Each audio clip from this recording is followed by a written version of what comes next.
Welcome to the Draft Plan Offensive Line. That's what we're talking about today. Leger, right before we started taping, you said this is the fun one. And it is the fun one. And it's interesting when you look at how this position group and the perception of it has changed for the Jets in just a year. I was on the draft show last year saying, hey, Jets I'd be fine if they took only offensive line, right? We saw what AVT meant to this group, but I think beyond AVT, a lot of pleasant surprises last year, and so maybe it's not the same level of need that many expected it would be. Still, you can never have too many offensive linemen. So Connor, let's start with this. Ekwonu, star on the field, star off the field, as we saw during the combine. If he is there at number 4, and I don't think there's an expectation that he'll be there at number 4, but if he is there at number 4, is that hands down slam dunk where Joe Douglas goes? Yeah, it's the old run the card in, right, Gelbs? I think, and I know Leger agrees with me. We've talked about this a lot. You know, the offensive line, I think a lot of people need to realize is you are only as strong as your weakest link, right? You can have a future Pro Bowler in ABT, that's great. You could have George Fant really come into his own and develop into a nice middle-of-the-pack starting tackle.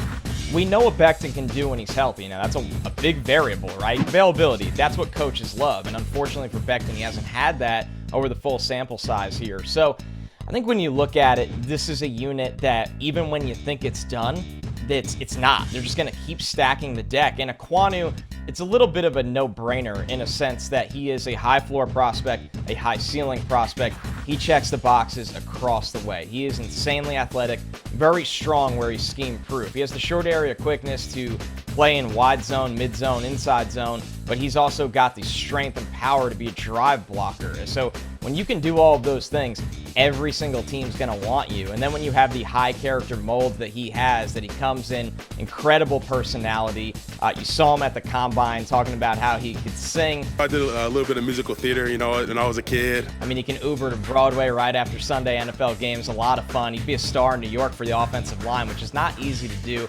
You know, I've been in New York City a couple of times. I've been in New Jersey a couple of times, you know, beautiful areas. So it'd definitely be a nice change of scenery. I think as much as they have other needs elsewhere, this gives you yet another foundational piece in Ekwonu where you're trying to emulate that 49ers run game by bringing some of their staff over here. This is how you do it. Yeah, and Leger, let's be frank about this. It would be a surprise if he's there at number 4. A lot of people think he could go first overall at this point.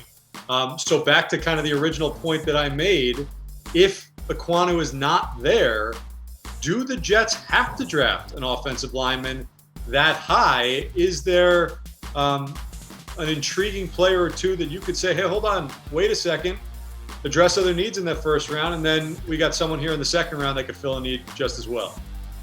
The only way I would see the Jets taking an offensive line is if Neal fell to them at 4, because besides Ekwonu, I think and Aiden Hutchinson, I think he's more of a surefire dunk as a top 3 or top 4 pick, and he's going to make your offensive line way better from day one as far as position flexibility, right? He can play left tackle, he can play right tackle, he can play guard. I mean, this is a mammoth of a man at 336, but he looked like he only weighed 290 at the combine, which is ridiculous for somebody to weigh that much and look that lean. And we've seen the athletic ability.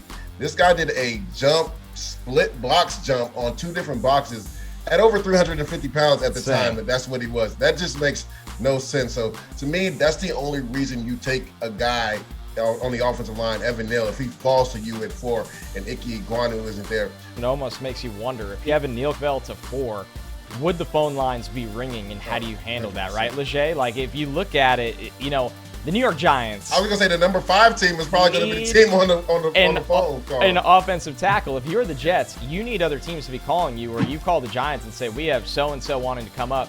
Do you want to swap with us for a, not a crazy cost? We've seen this in the draft before. We've seen teams swap spots because of the demand from the external market of other teams. Can the Jets squeeze a pick out of the Giants, move to 5? Maybe that's something that will intrigue the Jets, but you got to love the idea of them maybe getting an extra pick out of it as well. Connor Rogers, Leger Douzable, I'm Steve Gelbs.